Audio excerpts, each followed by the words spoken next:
One of the most significant characteristics of it is the ability to go into the community, to bond with members of the community, and to contribute to them by delivering health services.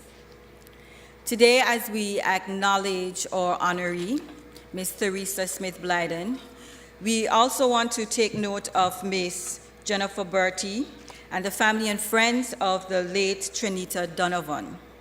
These two are individuals who contributed significantly to our healthcare system. And it is with that thought that we look now at renaming the Cappoon's Bay Clinic in honor of Ms. Theresa Smith Blyden.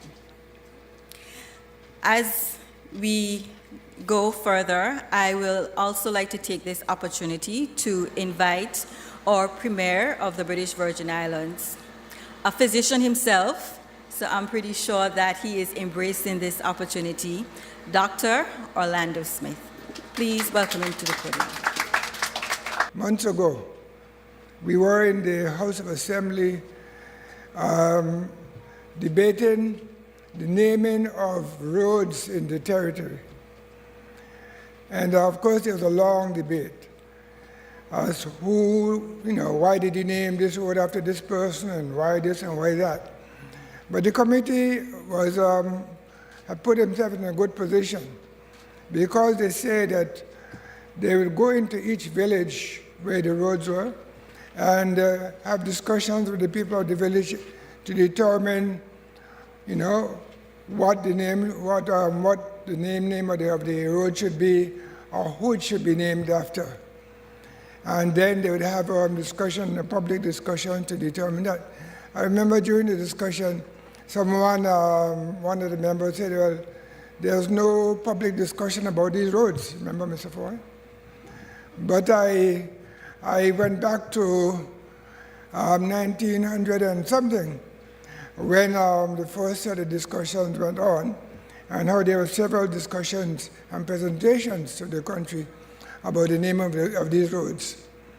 The point is, in having these discussions and going to various villages, you get a sense of what is important to the people in the various villages, and that gives you an idea of what name should you put.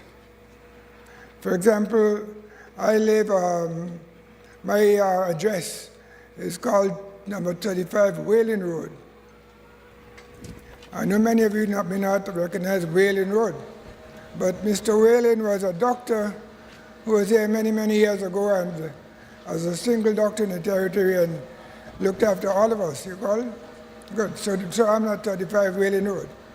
And so there are many instances of, where roads or places are named after individuals who have performed extraordinary work in their community. For example, there's the H. Lavity South Community College. That was named after the late, great H.L. Stout, because he had a passion for building a college, and so it was named after him. The T.B. Lettsome International Airport, that was named after one of our great ministers of communication works, Honorable T.B. Lettsome. Honorable Foy, I'm sure, served him for a little while. And so we can go on and on and on. But the point I was making is that anything that we do in this country, any naming, has to do a lot with tradition. And not just in the BVI, but wherever we are in the world. And so we come back down to Ms. Theresa Smith. And I would say that this is a historical event today for the Cappoon's Bay community, and by extension, the entire Virgin Islands. We have come together in celebration and in honor of the legacy of Mrs. Theresa Smith Blyden, in recognition of her contributions towards the advancement of healthcare services to residents of the First District. It's a great personal honor for me, having served in the medical profession, to see the progress being made in our territory's medical infrastructures. But it's an even greater honor for me to witness the honoring of community stalwarts who have contributed significantly to the BVI health sector. Therefore, it is fitting to be so honored to the well-deserving honoree Mrs. Theresa Smith Blyden. Her roots dig deep in this community, having been born in Little Upper Bay in 1911. She could develop a love for nursing, which eventually allowed her to function as a midwife, a skill which she learned from her grandmother. Her career as a midwife and primary health care provider spanned a period from 1940 to the 1960s, providing assistance to mothers and children throughout the First District community and aiding in the delivery of hundreds of babies. The selfless contributions of the honoree to her community throughout the years is worthy of this sort of commendation. I extol her family for sharing her and for allowing her to make an impact on so many lives. This honorary occasion represents a healthier future for our territory, and it also affirms the government's commitment to recognizing, honoring, and paying tribute to those who have selflessly contributed to the development of our beloved Virgin Islands through noble service and dedication over many years. Congratulations to the Ministry of Health and Social Development for their continued efforts on our journey to improve healthcare, and to all those who played an integral role in this initiative. Let us continue to work hand in hand to create a society we can all be proud of and hopefully leave our own indelible mark on the history of the Virgin Islands in our individual spheres of contribution. Thank you and congratulations to all the honorees, Mrs. Trinita Donovan and Mrs. Jennifer Bertie. Your contribution also to this community and to the territory at large has not and will not go unnoticed. As we continue to move forward on an improved healthcare journey, I pray for the health and well-being of all who shall be treated here at the newly renamed Theresa Blyden Clinic. I pray God's blessing on this clinic and may He continue to bless our Virgin Islands. First of all, I'd like to thank the Ministry of Health for all that they have done to make this day come to fruition. But I'd also like to document the history of how we started with it, because accurate history is always important. About a little over 2.5 years ago, roughly, I wrote to the Minister of Health, the then Minister of Health, and I spoke to him about having the clinic named after someone in the community. But I told him that it's going to be dangerous for me to go out and bring a name, so we have to come up with a process, and the best process that will be transparent and that would allow the voice of the people to be heard. The then minister agreed, and he said he's going to speak with his staff, which he did, and then he wrote me back and he asked for names to serve on the committee, and I brought forward the names to the committee. He added 1 or 2, and it was off and running. And I want you to give the committee a round of applause. They really went around and got the views of the people, independent of any political interference. So there's no secret to anyone here sitting down that I wasn't born around the time of Sister Theresa Smith Blyden. But I know that I've heard a lot about her. And I know that the work she did it from her heart. And I know that the health care, I can say this much, when I came on the scene, because I'm still relatively young, one thing I admire when I came on the scene, despite the honorees, I know about Nurse Bertie. You could have called her any hour, and still call her any hour. As a matter of fact, we only call her Nurse Bertie, even although she has retired. I know about Sister Lavon that's there sitting down, some nurses that I talking about my time. So that you could have called, and they were always there. I know about Sister Dolores Jones. She was getting a little off the scene at the time that you could have called. And there were a lot of health people in the district area that you could have called at any time. But one of the things that I noticed that whenever you call them, even if they were tired, you wouldn't have known. Even if they were frustrated, you wouldn't have known. Even if they were grumbling, you wouldn't have known. They answer you with a pleasant spirit, and before you know it, they came. And they would tend to everybody in the family, whoever it is, and I don't know how they got there so fast. But no matter what part of the village it was, they got there. And in speaking with a few of them over the years, they also told me about Auntie Theresa, different names, different people call her, and they told me about what she did. What drew my attention to it is that the same caring that they have, she had. And I realized something, that once you put caring into health care, because the last part of health care is care. The key word is care. And if you show people that you care, then that's 50% of the healing. I remember that, for example, Dr. Smith was my grandfather's doctor. And when you carry to him, just to see Dr. Smith smile, he don't say you were feeling better. And you wonder, wait, you only come to look up into the Dr. Smith face. But the way he tended to them, and I always tell him in the House of Assembly, his blessings came from all that he did for the people over the years in the medical care.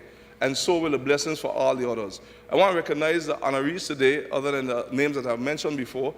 Sister Jennifer Bertie, let's give her a round of applause.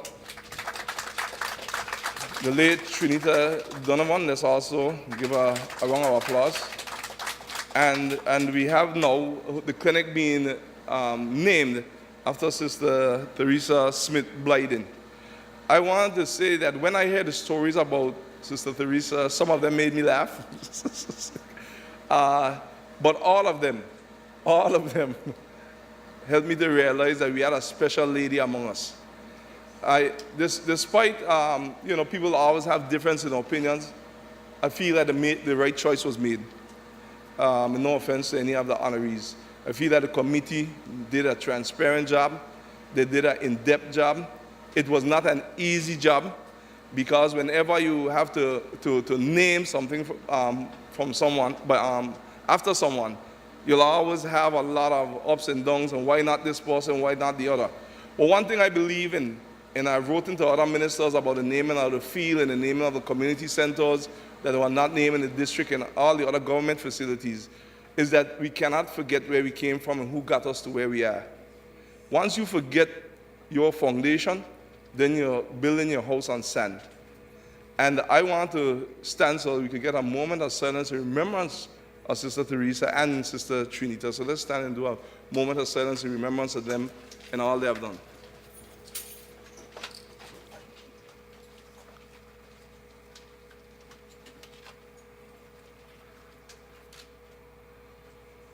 I thank you. You may be seated. In closing, I'll say very simple. I believe in the 3 C's. And the 3 C's are very simple: the change, chance, and choice.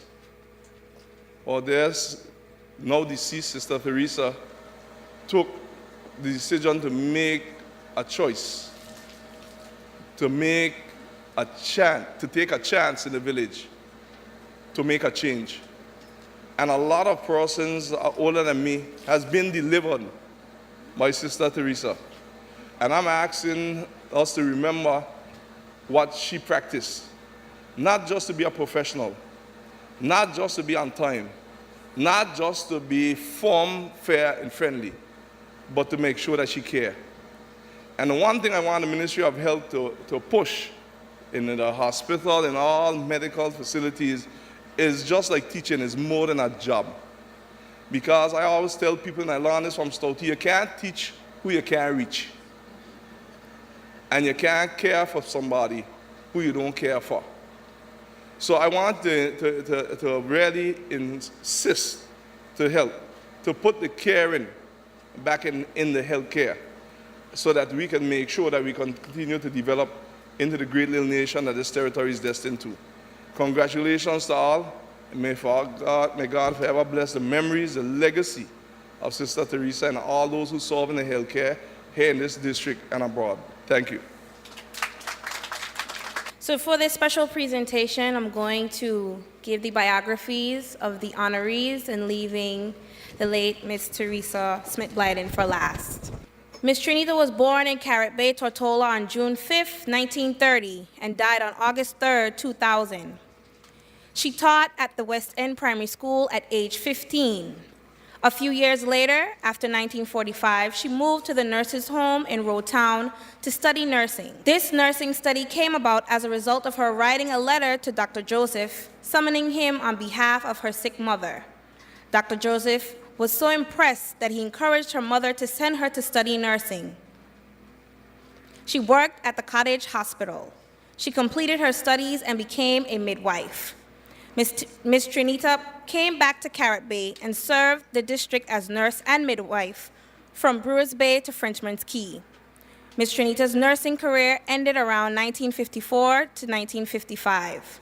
She then returned to nursing at the urging of the district representative until she fell ill.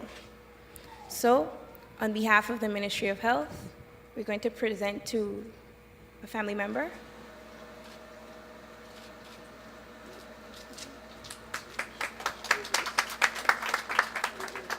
Ms. Jennifer Bertie started her nursing career straight out of high school on September 1st, 1969. As an assistant nurse for just over 2 decades, she developed the art of caring from her experience at Peebles Hospital in the later 1970s by testimony of the advanced skills and watchful eyes of her nursing leaders, the late Trinita Donovan and Geraldine Norman. At this point, Jennifer had acquired the trust and confidence of her senior and was relied on to take on her responsibility of nurse in charge with the assistance of the late Dr. Robert Thomas. This was not the only privilege of Jennifer, but other peers who showed interest and were responsible.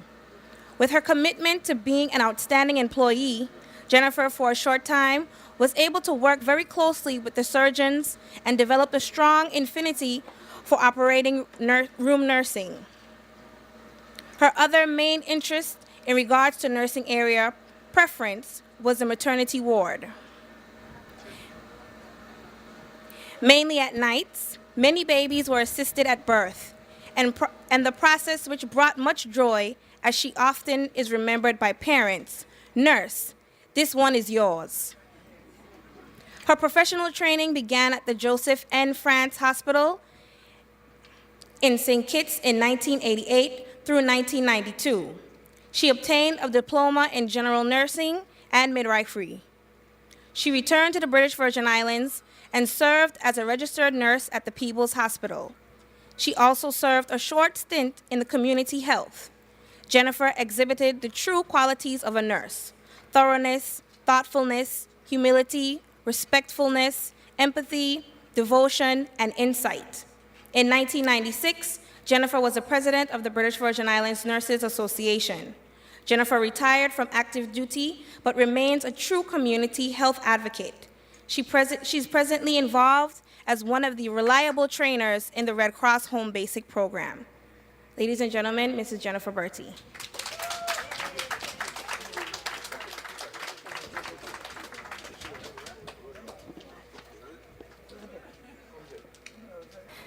The late Theresa Smith Blyden. Theresa was born to Miss Izzy Potter and Mr. John Smith of Little Apple Bay on October 1st, 1911. She developed a love for nursing and eventually functioned as a midwife, a skill which she learned from her grandmother.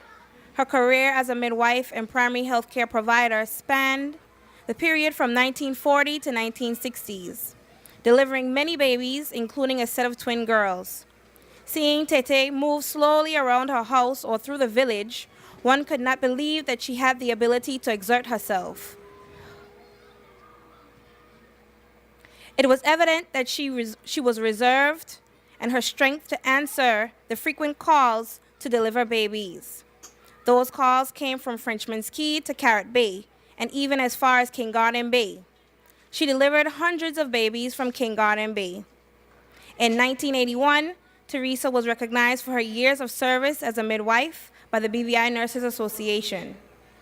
The then president of the association noted that the community was indeed indebted to the midwives for their role that they play in the evolution of our health system. Mrs. Blyden was also a businesswoman and shopkeeper. That shop in Spice Town was the link to the outside world. It was where villagers and residents from neighboring villages met and shared their latest news. It was at that time the shop had telephone calls were made and received. And there's where children in the village gathered to watch television. I'd like to put a little insert of my own. When asking or researching for this program, Ms. Tasha Bertie is Deputy Secretary in the ministry.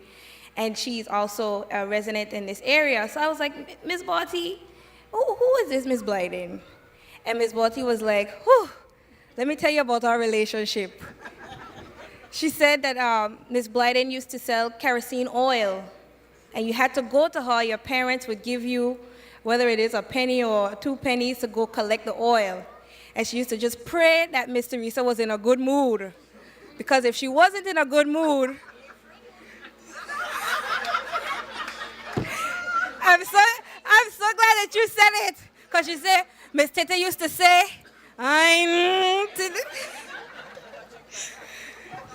so in her memory, we thank her. So we welcome the family representatives.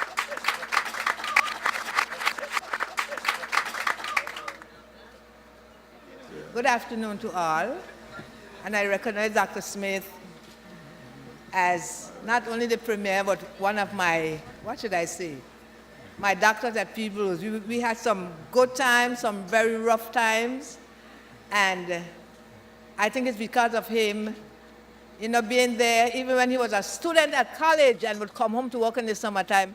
I worked with him in the operating room. I just would like to say thanks to the community and to the committee who did this research and selected Tete, as we called her, as for the clinic to be named after. But on my behalf, I would also like to say a few words. I belong right in the yard over there, the bottom over there. Oma displaced me now. So I'm sleeping at Carrot Bay. But this community, our community, was such a neat community. Of Miss Theresa Blyden, I can recall when we were children, when somebody had a baby, when in the morning before 7 o'clock you saw her dressed in her blue uniform going either up Langby Hill or up Zion Hill. And you would hear our parents say, Miss Ali must deliver. Or one a lefty must be just, she delivered a lefty child last night, something of that sort. So we knew what was happening in the community. And this lady was very, very special. In her simple, calm way, she did her work, and she was, she was somebody that everybody in this community respected as being the midwife of her day. And I am happy to say I was one of the nurses who took her when she was honored by the Nurses Association at Government House. I don't remember the year anymore. And she was so elated, she felt so special that she was honored in that way. And I would like to say to the ones who are coming after us, people like not Lavon. Lavon has a daughter who is now a nurse, and the ones that might follow. Let us keep that community spirit. I am reminded that after Hurricane Irma, Lavon's daughter, Melanie, she took it upon herself and went around the community, the village, checking the people's blood pressure, checking their blood sugar, and she's not a nurse attached to the community. So that sort of a community spirit will ask for me. They come to my house anytime. I got a cut, you have any Band-Aid? You could check my pressure for me, please. Check my blood sugar, and that's normal, and you don't turn them away. That's the community spirit that we have in this community of the 1st District. Thanks again for the recognition, and God bless you all. It is a privilege to be the family respondent here today at this significant renaming ceremony of this Cappoon's Big Clinic. This ceremony is very much appreciated by Theresa Smith Blyden's family here today and those abroad. We are grateful that the efforts she puts forth to make a difference in the lives of others are recognized. We also appreciate the contributions made in the consultation process conducted by the Ministry of Health. I know that if she were here today, she would have a great big smile. Tante Theresa Sister, Tete, and Theresa, etc., impacted the Western communities in a profound way. And this was done through her commitment to helping other human beings. Her word was her bond. She was a Florence Nightingale in her day. The women and men were confident indeed that this midwife would show up for their child's delivery and be there to attend to their child's navel string. Yes, she was responsible for that navel string. Even the mother could not touch it. You could be sure that Auntie Theresa had a remedy for whatever ailment that was put before her. Auntie Theresa was committed to human health. You heard this all in her contributions previously mentioned. She was one serious midwife and nurse. I must let you know that she delivered a set of twins that you heard about, but I'm going to give you the story. And this story is amazing. It's really amazing for a lady who could not, write and read like us today. She was gifted indeed. You see, one of the twins was in distress. And the mother lives in the other village in Long Bay. She lived in Long Bay. She told the mother that her daughter was carrying twins. And she was adamant that another child was in the womb. The mother said, no woman don't get twins on her first delivery. After delivering the first twin girl, Auntie Theresa told the mother to take her to the hospital and to take her immediately. A set of men handbasket the woman using a chair. They walked over Zion Hill and up to the towers where they put the woman in a boat and took her to Road Town. Thank God they did not follow. Thank God that they did indeed follow Theresa's instructions. For indeed, the other twin girl was delivered in the hospital. That pair of twins is Gwendolyn Blyden Rubain and Carolyn Blyden Monsanto. This is just one of many of Auntie Theresa's amazing stories. The greatest honor indeed we can give in her memory, besides naming this clinic after her, is to focus on the future and continuing her legacy of helping other people through research that improves people's lives quickly, new technologies, and teaching that empowers students to be leaders in their discipline and in their communities. In an effort for today's generation to remember the selfless contributions to the development of this and the surrounding communities, I wish to express our heartfelt thank you to the government of the Virgin Islands and especially the Ministry of Health and Social Development for this special recognition of our sister, aunt, great aunt, etc. Aristotle said, and I quote, "Dignity does not consist in possessing honors, but in deserving them." In closing, I wish to say that today a light is shone on a very important chapter of this community's history and a story that deserves to be better known. I thank God for this moment and thank you all for listening.